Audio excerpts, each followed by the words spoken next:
اعوذ باللہ من الشیطان الرجیم بسم اللہ الرحمن الرحیم صلی اللہ علی حبیبہ محمد وعلی آلہ واصحابہ وبارک وسلم۔ ایک حدیث پاک میں آتا ہے، اللہ رب العزت سب کچھ جاننے کے باوجود زمین پہ فرشتوں کو بھیجتے ہیں، فرماتے ہیں کہ جائیں زمین پر دیکھیں میرے بندے کیا کر رہے ہیں۔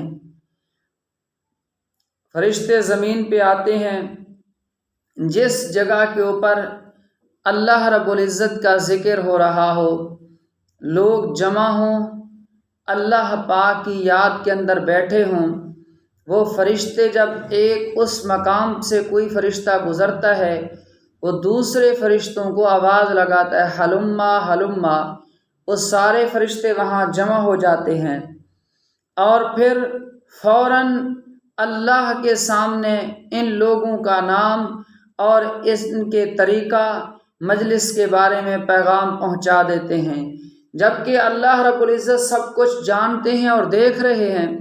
فرشتے جا کر کہتے ہیں کہ اے اللہ، ہم گئے فلاں مقام پہ، فلاں آدمی بیٹھ کر تیری یاد میں مصروف تھے، تو اللہ رب العزت فرماتے ہیں کہ بتائیں اب میں ان اپنے بندوں کے بارے میں کیا فیصلہ کروں جو میری یاد کے اندر بیٹھے تھے۔ فرشتے عرض کرتے ہیں کہ اے اللہ، ہم تو یہ چاہتے ہیں جو زمین پہ تیری یاد میں بندے مصروف تھے، اے اللہ ان کی بخشش فرما دے۔ تو وہاں اللہ رب العزت فرماتے ہیں کہ اے میرے فرشتوں گواہ ہو جاؤ، میں نے اپنے ان بندوں کے لیے بخشش کا فیصلہ کر دیا ہے۔ فرشتے کہتے ہیں اللہ، وہاں ایک آدمی ایسا بھی بیٹھا تھا جو اپنے کسی دنیاوی غرض سے آیا، لیکن آگے انہوں نے آ کر دیکھا کہ لوگ اللہ کی یاد میں مصروف ہیں، تو ان کے انتظار میں وہ بیٹھ گیا۔ اللہ رب العزت فرماتے ہیں اے میرے فرشتوں، یہ میری شان کے خلاف ہے، جو میرے یاد میں بیٹھے تھے اور دوسرا ان کے انتظار میں آ کر بے شک لیکن ان یاد تو میرے میں بیٹھ گیا تھا، تو لہٰذا میں نے اس کے لیے بھی بخشش کا فیصلہ کر دیا ہے۔ میرے بھائی، میری ماؤ بہن بیٹیوں، اللہ کی یاد بہت بڑی چیز ہے، جہاں بھی بیٹھیں اللہ کا ذکر کرا کریں۔ اللہ پاک ہمیں اپنا ذکر نصیب فرمائے۔ جس دل کے اندر اللہ کی یاد آ جائے، جس زبان پہ اللہ کا ذکر آ جائے، وہ دل بھی مبارک ہے، وہ زبان بھی مبارک ہے، وہ شخص بھی مبارک ہے۔ اللہ پاک ہمیں اپنا یاد نصیب فرمائے۔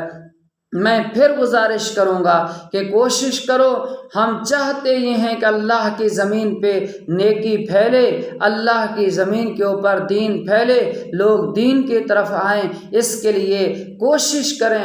آپ سب ایک دوسرے کو کہیں، اس چینل کو لائک کریں اور دوسروں کو اس کے لیے تیار کریں۔